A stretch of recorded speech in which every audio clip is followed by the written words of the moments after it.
Hey guys, in this video I will show you how to hide WordPress menu items. Alright, so let's begin with the video.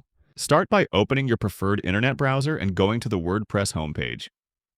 Once you are logged in, locate the Quick Links section on your dashboard and click the option that says Edit Site.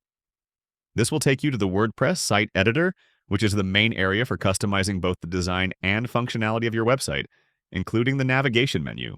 Inside the site editor, your next step is to open the navigation settings. Click on Navigation, and you will see a list of all the menus available on your site. Select the specific menu you want to modify. After choosing the correct menu, click on it to reveal the options and settings connected to its layout. Within the customization panel, you will notice three dots that indicate additional options.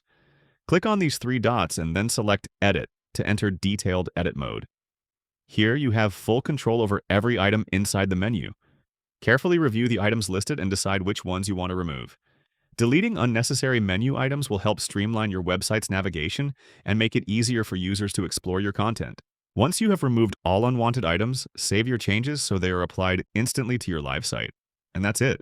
So that is how you can hide WordPress menu items. So that's all for this video. Thanks.